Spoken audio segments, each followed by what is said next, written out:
Hey, this is Joe Burnett. I'd like to talk to you about um, gRPC steps and a run up API. These can be used to implement a variety of interesting control flows like parallel execution. And it's something that I think is going to be important for our implementation of a standard library. So what I'm going to do is I'm going to first give you a little demo. I want to show you what I've built in my proof of concept, because really that's the interesting part, is what can you do with it.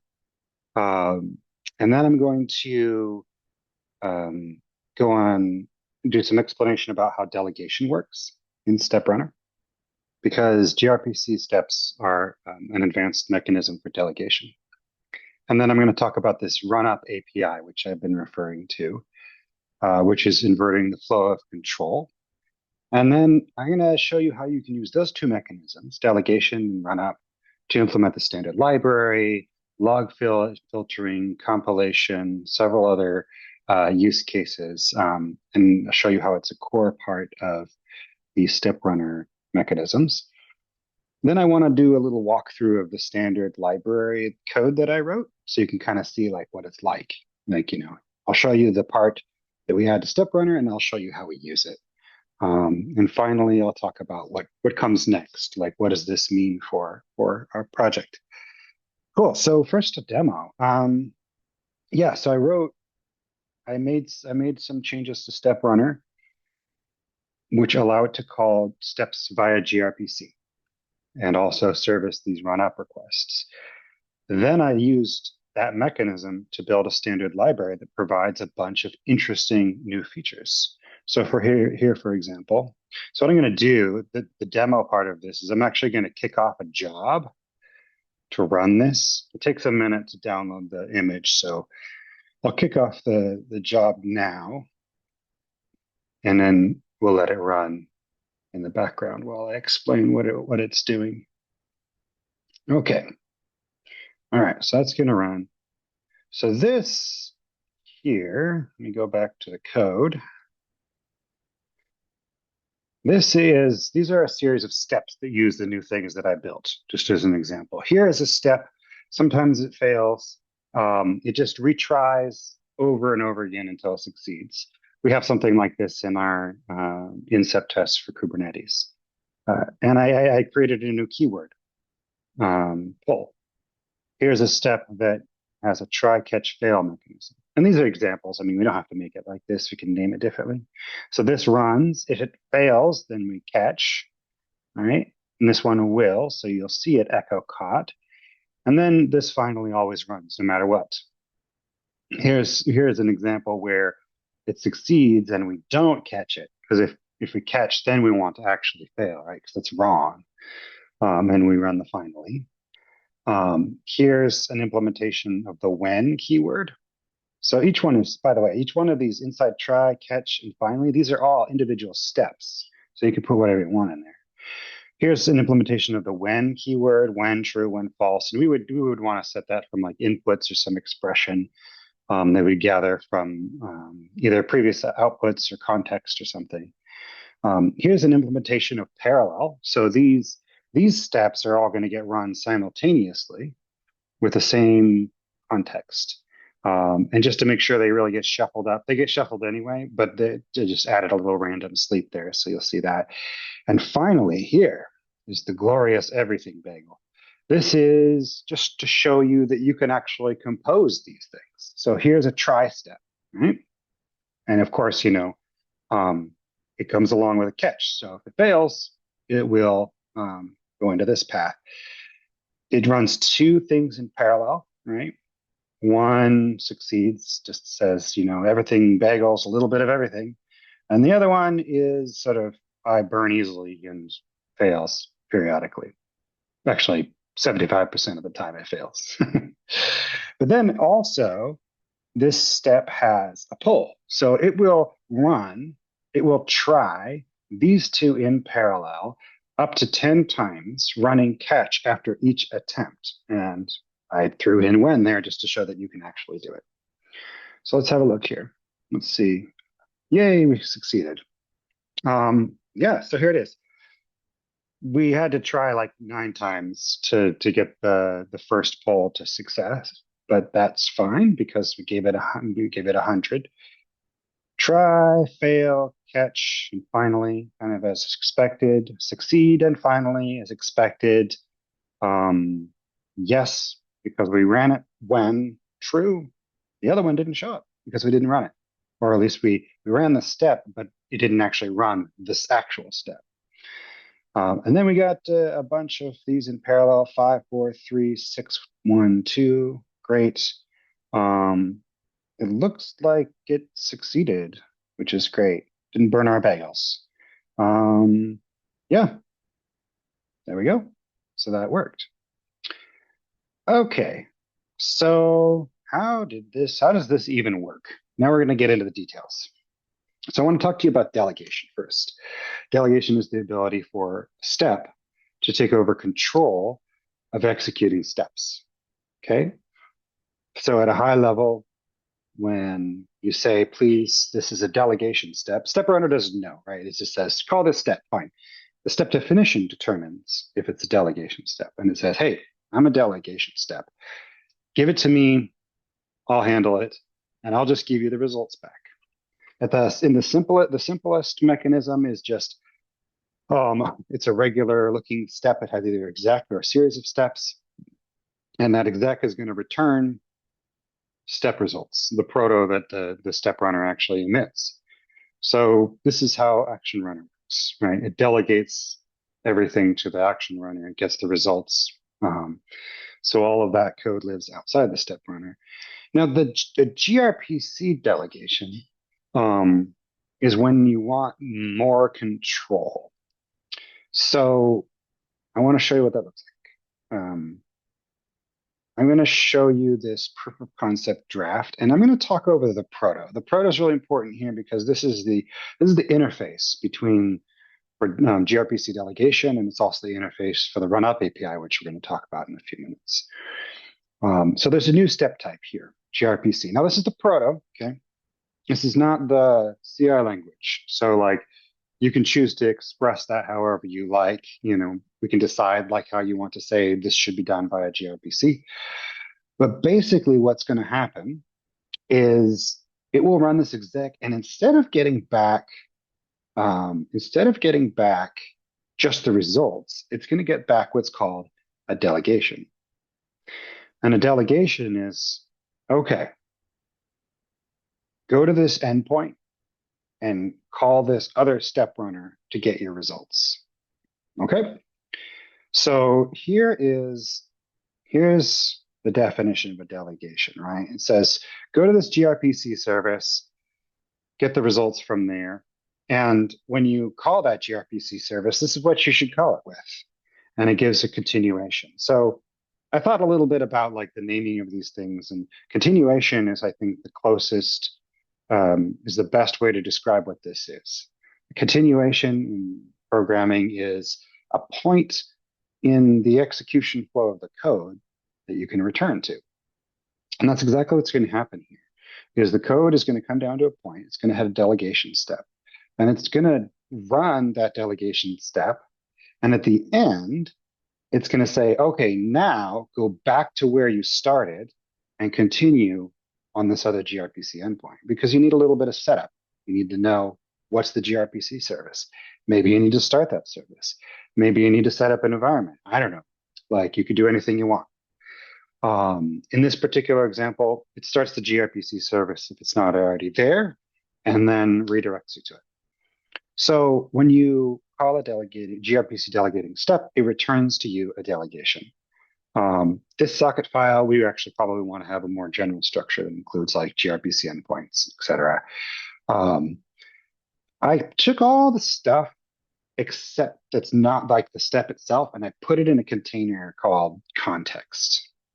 We've kind of had this stuff a little bit scattered throughout the run API, but I think it's kind of important to sort of say, this is the context of this function run. So the context is the environment, the job variables, previous steps, inputs, the working directory, the step directory, right? Like if this step has a home, where is it in the cache or in the local file system so that we can reference resources. You could also have things like jobs if this is if we've implemented job inputs and inputs, right? Like outputs of previous jobs, outputs of previous workflows, right? Like these are all things that are part of the context. And the function itself is a spec definition, right? Like this is like the compiled stuff.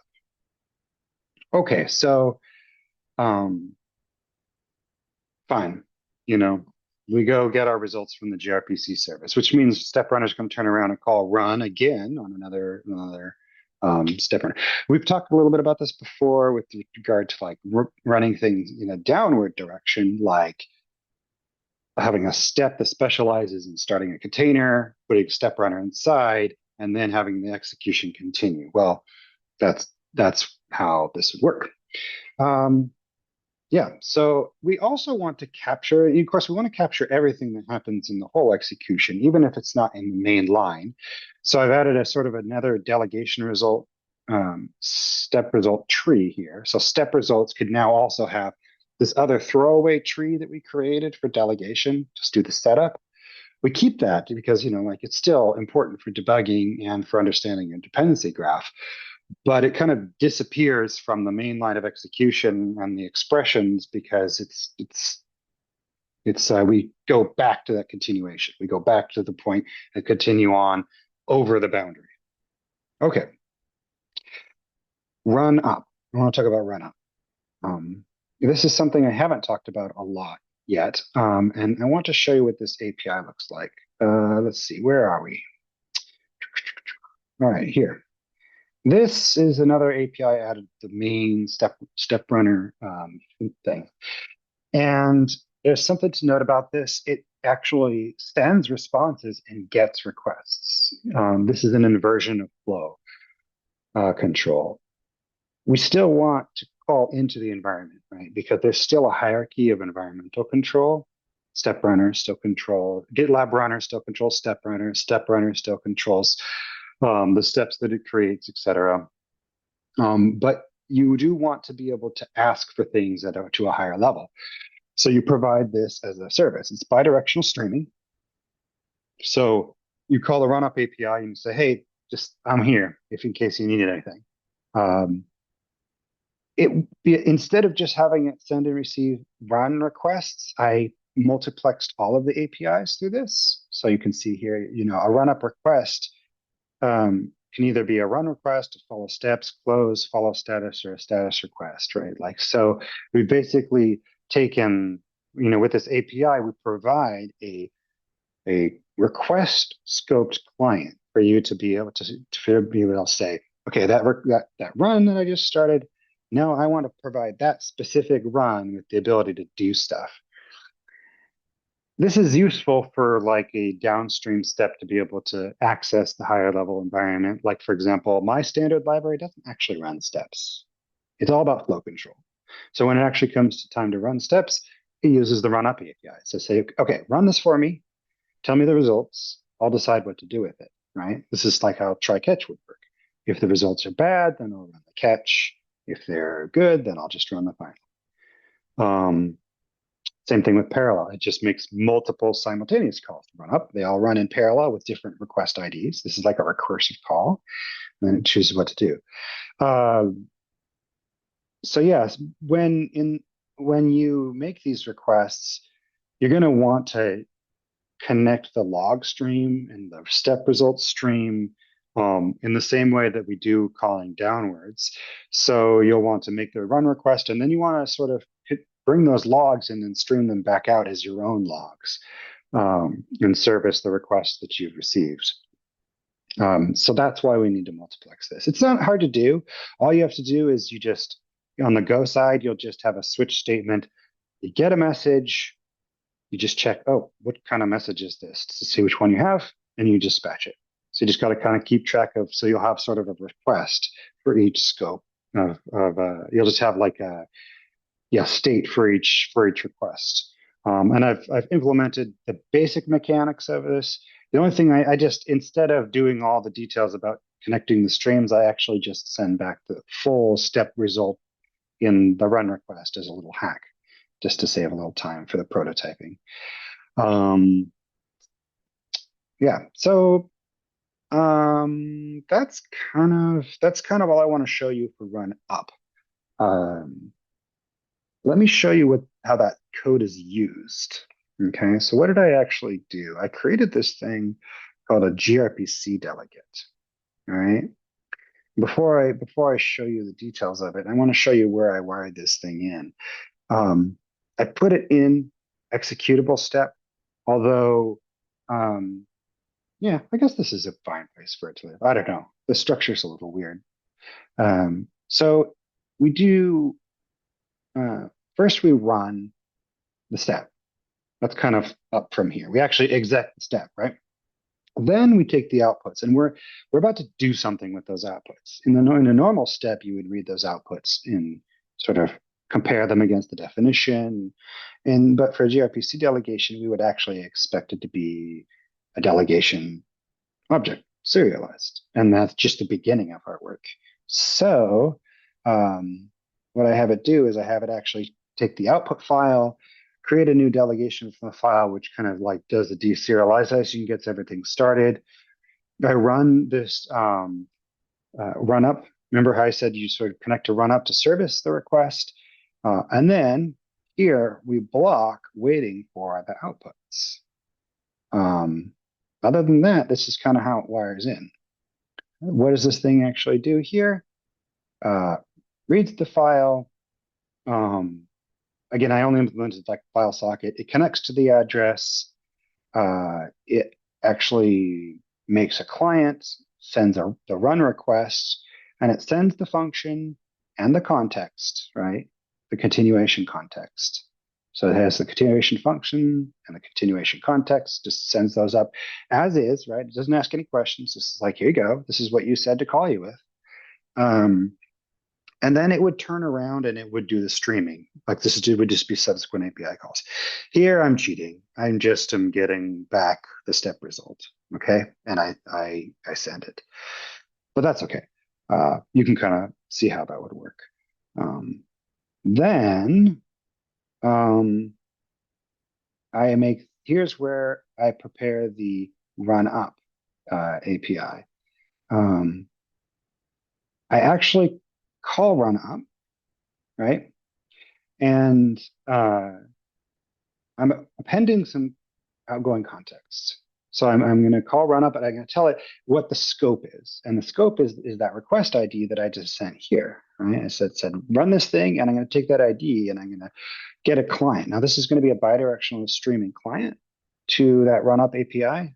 And it'll say available as long as that API call continues. And then when we service that, we just start listening on this channel and we start getting requests. Now, again, this is where we'd have that dispatch with the different types. But in this case, the only thing I'm sending up is run requests. So I get the run. And so here, what's happened is I've received a request, which means the step that I called has called me back and said, will you please run this for me? So it's like, oh, okay, fine. So I make a new environment. I use the context that it gave me in the run request. This is kind of a little bit like, our service. This is like a mini version of the service. And then I go and I run it.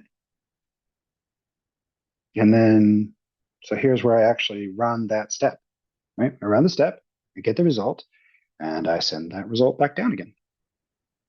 Right? And I just keep doing this until I get the stop channel, right?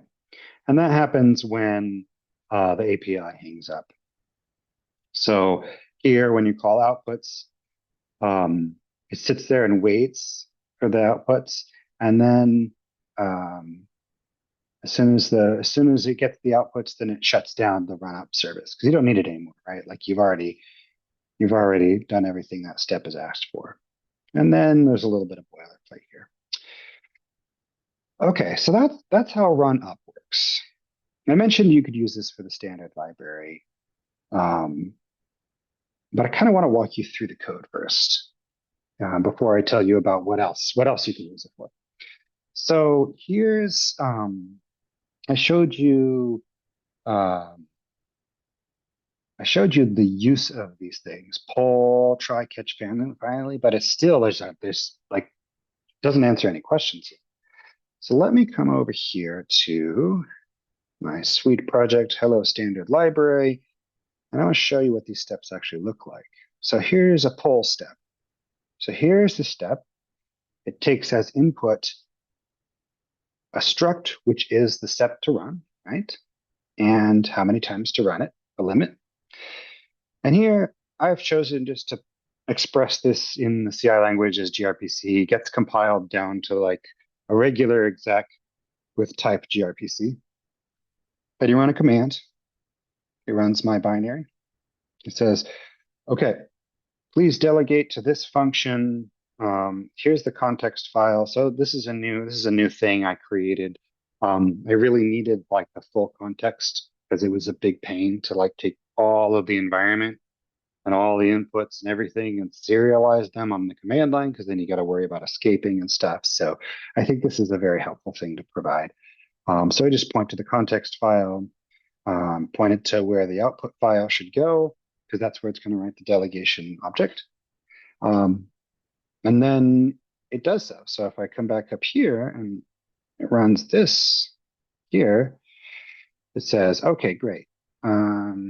Check and see if the service is running. If it's not, then start it. Right? I don't want to start a new binary every single time we have a standard library call. So I start this gRPC service and then I just keep using it until the end. Um, what it does is now notice this is outside step runner, so it can use whatever protocol it wants. Step runner is just going to be a pass through. So it adds an input that says function. So it knows what to call, right? And it creates the context and adds this input, says, please call this function. And then it's going to use that when it gets the call to dispatch to the correct Golang code, right? So we don't actually even need a step implementation. In this particular case, we're not going to even give a step to run. We're just going to give a prearranged signal about what thing to run, what Golang code to run that we're going to give to ourselves, essentially. Okay? So that function right there. They all look like this. So if you come up here let's see here. If you look at parallel, similarly, there's just an array of steps. For some reason, the steps type doesn't have an output file. Otherwise, I could have just generalized this function as a separate step, but that's okay. All right, so what does the actual Go code look like? Let's take a look at poll. So the Go code looks like this. You make a new polling thing. Somehow we make this. This is dispatch in the service. It pulls out the limit that was provided. Then it uses a common library for run up services. And all that does is it just holds that request until it gets the run up service and then allows the request to proceed. So result won't be called until run up is available, the run up stream, because we need that in order to do our work, right? This is outside step runner, so we can arrange these mechanics however makes sense for us. And the main part is the polling loop here. It just says, okay, here's my top result. It's a for loop. No surprise there. I use this common run thing, give it a new ID, run it, check the status. If it's successful, then I just return the result. I actually put each poll, I actually just make sub steps in the primary result. If I finish this for loop, then I just say failure. So this is pretty straightforward, right? This is not bad for an implementation. Parallel, same deal. It's just kind of like pull out your data, do a for loop. However, this time we're going to use a wait group or an error group or whatever. And we're going to run all these in parallel, right? We're going to keep track. If any of them fail, then we're going to ultimately give failure back as the top level result. Wait on them all to succeed, and then send it back. Okay. There's also try. It's just a bunch of if statements, right? You can just imagine how that works. Here you get the step, the catch step, and the finally step. Now notice this isn't exactly the same as the keywords, right? There's a difference there. This is a step over here, right? In the standard library that you can call a step runner. So I could actually write out like step and point to this project and give it these inputs. But what you saw in the demo was actually keywords built into the language. Like, how does that even happen? That is an important part of this because you can create these features outside of StepRunner and you can use them outside of StepRunner. Compilation, taking the CI model and compiling it to the proto, is an important part of that should be outside the core mechanics of StepRunner because you can do all that outside. Create something and use it. Let me show you how we're actually using it. So here's the POC draft that I created, and I'm going to come over here to compile. I'm going to show you what's here. Great. I check for gRPC type. That's for compiling the definition. We can do that how we're on. So here's where I actually compile all of these different things. Previously, so we do this already with script and with action, right? Those are top level keywords that are actually steps. We just take that keyword, pull out the data, put as inputs, manufacture a step, and then return that. So I've just continued that with try, pull, when, and parallel. And the order in which I compile these, the order in which I wrap them determines the order of precedence. So for example, first we create a script step. Then we take that script step and we sorry, the other way around. We wrap everything in try and catch and finally, right? And then pull is actually going to pull that try, catch, and finally. And then all of that will run only with when.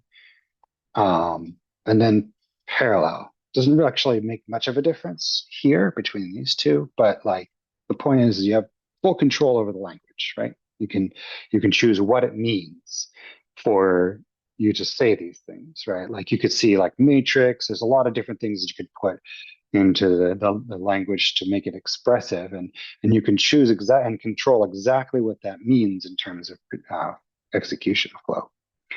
So here, compiling try, I just basically I just manufacture a step, and this is where I wire together the standard library. I'm like, okay, I'm using the standard library for this language here. Point to it. I'm gonna say run this steps try. Here's my input, step, catch, finally. See how this is where it pulls together the try, catch, and finally. This is where the keywords meet up with the inputs to the actual step. Yeah, it just sets all those things and then continues. Compiling pull is very similar. It's going to create a pull step. And then here's the interesting thing that it does is it creates this brand new pull step. And then it takes the whole outer encapsulating step that we've written as a top level, which includes like previously compiled try, catch, finally. And as it serializes it all as a value, right? It just takes it down into like data. So here, like you have code and data, which are interchangeable, very Lisp-like. And it provides it as input to that step. And that's where the pull step is going to get what to run, right? This whole step, please run it, this many times. And then it calls replace with just because we actually want to like do the outer pulling on the step that this is written in the context of. Same deal with when, right? We want to first evaluate the when clause before we decide to run any of the stuff inside. So we serialize it all as a value and it's conditionally evaluated. Parallel is a little bit different. It just takes all of these things and flattens them down into um, takes these steps. It flattens each of the steps that you provided in that list, flattens them down as inputs, and then redirects this step to parallel. That's compilation. Right? Here as value, blah blah blah. Okay, replace with. I could have done a better job, but yeah. So that's how that's so the way that you sort of construct the language outside step runner. Okay, so I showed you the standard library. Okay, so let's think about this API, right? Like, we have this ability to redirect our service calls at the wherever a step tells you to. You can, you run a step and it sort of redirects you to another gRPC. That endpoint can be a local service, it can be a remote service, it could be whatever. It's very generic, right? Let's talk a little bit about secret masking and log filtering. There's a pretty complex set of like requirements that we have in GitLab for efficiently filtering and masking secrets from the logs. Now, logs are like this thing that just it's a side effect, right? Like we already have a way, or like we have a plan for how to manage inputs and outputs that are secret, right? Like, so those are called out explicitly, but logs are like, they just get spewed out from wherever. We're not sure what's inside. It's unstructured data. So GitLab provides from the get-go a series of tokens and prefixes that should be filtered. So this is existing functionality right now. It happens all the way back at GitLab Runner. We want this to happen in Step Runner so that you can't DDoS our runner managers by providing really complex regular expressions or too many filters, right? Like this is compute that should be part of the job, right? Filtering out the secrets. So um, we want this common code somewhere. Like it's kind of we could put it in the library, but it's a big chunk of complexity for StepRunner to sort of be part of. And you also don't necessarily want to release all that together, right? Because the two aren't really like that connected. There's two like large subsystems. So what if we had a step that was able to wrap other steps and you take the whole job and you take this job and you put it inside a step and you say, filter these tokens for me. Well, you can give that step could be a gRPC delegation step, and it can still call back with run up in the same way the standard library did. But when it actually does tailing the logs, it can actually do the filtering before it forwards them back. So you can actually insert a step in the log filtering process. So this gets us a lot of the way there, right? Like that actually everything that is more or less there that you need. The one thing that's missing from that scenario is dynamically generated secrets. So you want to be able to create a new secret from a step, somehow notify the higher level system, hey, new secret here. If you see it, please mask it. So what I want to do here is I want to create another service definition. Okay. And let's call it step logger. Okay. It has two APIs, log, right, which takes a log request and returns a log response. It's just data, right? Like this is just a stream of bytes. This is pretty much the same thing as what you get from follow logs. The other API though is add filter, and this is how you handle dynamically generated secrets. You say, hey, there's a new filter here. Please filter this from the logs. Then I want the endpoint that's serving this to be part of the context of steps. So like there's this context of the function, which is all the functional aspects that control what happens inside the function. I want there to be some service context also. So step runner just has an endpoint where it should send logs. if it doesn't have an endpoint, it can just send them back over the API. It can send them both ways. Um, so what this would allow a uh, logging and filtering step to do is it not only would it reply with, the new gRPC endpoint, with the delegation context and the actual function to run, but it would also provide, it would parameterize all of the run requests that it gets with a new endpoint for where to inform about new filters. So all the steps in the lower execution tree are now going to be coming back to this higher level delegation step and saying, hey, new secret, new secret, new secret. And then their logs are going to get streamed back and will get filtered before they go back up to the main step runner and back up to GitLab runner. As a matter of fact, you can use the same mechanism so that if GitLab runner doesn't want to deal with logs, it can parameterize the call to the top level step runner with a gRPC endpoint, maybe on GitLab. Maybe we could have a gRPC endpoint for receiving logs, and the logs can go directly from the ephemeral machine into GitLab. There's no reason we can't do that. The only reason we bring it back through GitLab runner is because that's where the filtering logic is. So we can bypass that entirely and scale more horizontally.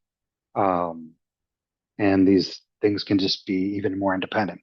Step results could go that way too, right? Like you could ultimately have step results sent back directly back to GitLab runner if you want. Yeah, so it provides some high degree of composability here and control in how we decompose this system into separate parts. Yeah, log filtering.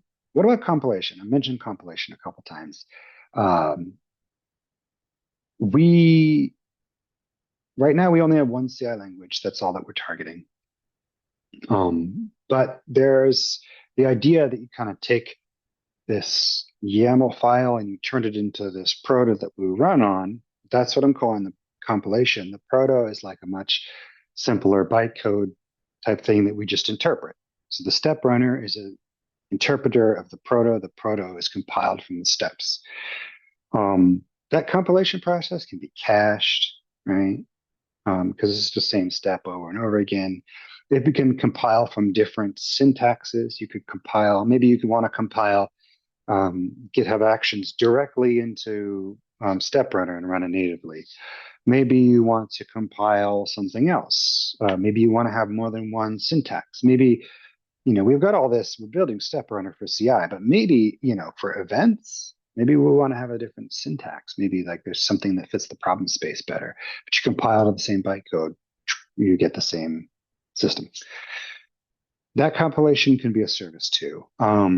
So then that can be part of the service context of steps as well, because each of these steps is in turn going to need to compile. When you do the run up API, you have this data, right? You just have some data in your hand and you need to turn it into a function. And you say, take this step or whatever it is, right?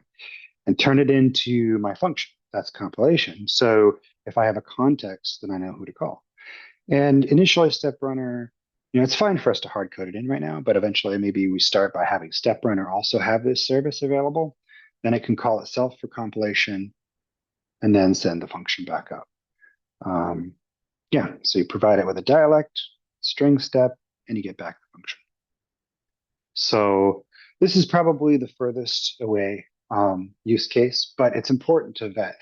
I did a lot of this prototyping and put all this thing together to kind of vet some of the ideas that I had in this issue and this whole structure. Like I've had this plan for a while, and I've been talking about the proto, but I want to give a more complete view of the role that this is going to play in making this system decomposed and making it flexible. Why do we want to do this? Like, what's the point of all this engineering? Well, right now, GitLab Runner does too much. We know this, right? It brings together secret management, log filtering, auto scaling, like environment management. It actually sits there and doles out the script to the environment. We need to decompose it. We need to break that down. um, because we need to be able to test each one of these separately, each one of these components separately. We want to be able to sort of release them separately. We want to be able to make them interchangeable. Forcing things through an interface, putting things on the outside lets you do that. Um, so the same way, we have the runner has a natural domain of job execution and step execution. And that step execution is going to have an interface. It's going to be that proto. It's going to have that bytecode. Then there's a whole nother problem space of step authoring and step compilation, right? Which can live separately.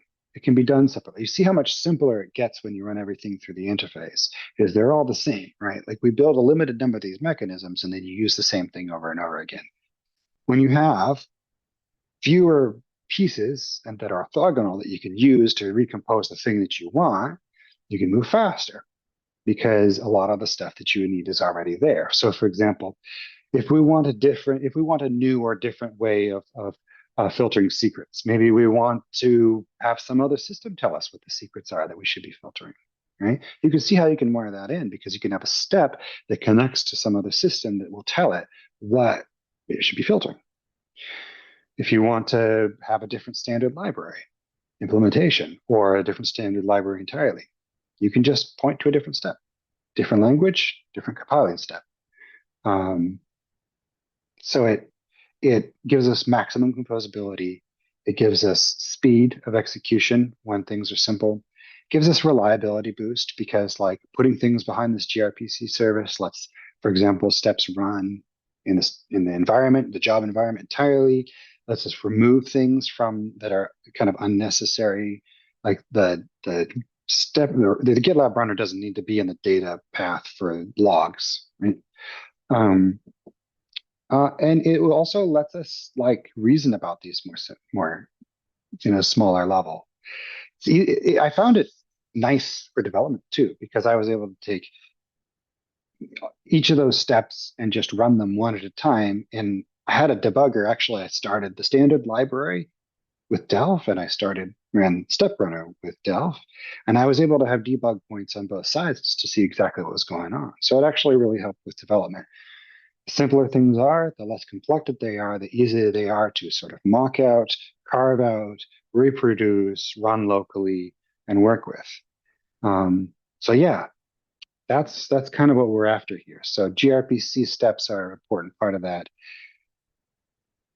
It might be worth mentioning that like there's other ways of doing plugins like this. Like we have HashiCorp Go plugins that we use for fleeting. But what we've been targeting with steps is the lowest common denominator. Our foreign function interface is exec because at the bottom, we exec stuff, right? That's a system level exec. You have that everywhere, right? Dead simple. Um, this gRPC step adds a new foreign function interface, which is this gRPC service. Now, gRPC is pretty language agnostic. It's pretty straightforward. We know it's well known how to like bridge the gap with regard to languages and environments. So gRPC is I think a reasonable next lowest common denominator for interfacing with foreign functions. And when I say foreign functions, I mean like all the goods, all the things that actually happen outside of StepRunner, right? It's a fancy exec templating mechanism. And now it's also a fancy exec and gRPC call, recursive gRPC call templating mechanism. Um, if this isn't good enough performance wise, we can add HashiCorp Go. Um, that could help improve speed through discovery because um, the thing that HashiCorp Go provides is lifecycle management for plugins. Like right now, as you saw, I just delegated that to the step, right? Every time I run a standard library function, I need to tell it, hey, I don't care where you get it or how long it lives, just give me a gRPC. We had to sort of delegate lifecycle management. We can bring that into Step Runner if we need it for performance reasons. But right now, we're looking for that really most simple solution that can work with as many across the as many broad systems and languages as possible. Because that's really the domain of runner and step runner is like really, really maximally broad um, uh, integration. So yeah, that's and the run up API.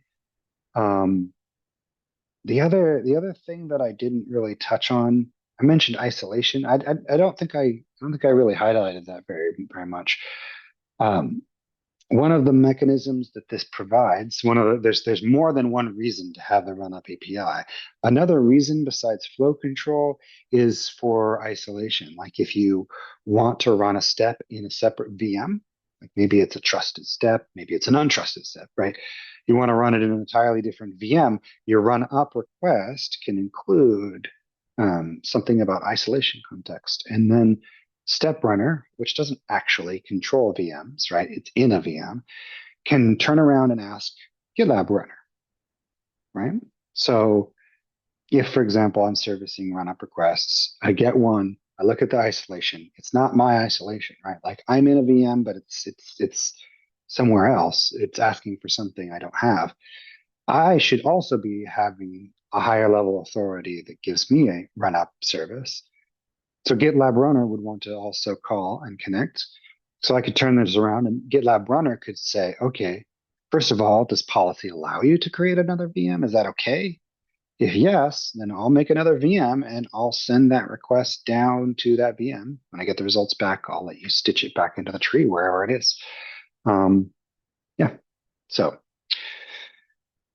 yeah, each of these mechanisms has many reasons for being there. Like we tried, it's an orthogonal set of tools. So anyway, I'm interested to know what you think. Thanks for watching. I know this was kind of crazy long, but I wanted to really fully flesh out like the thought process around this, along with like some of the code and an example. So um, I think we're not really planning on building the standard library next. I think log filtering is actually something we're going to work on soon. So maybe we'll build these mechanisms for log filtering first. But this is the direction that I would like us to go. So thanks for watching, and I hope you enjoyed it, and let me know what you think.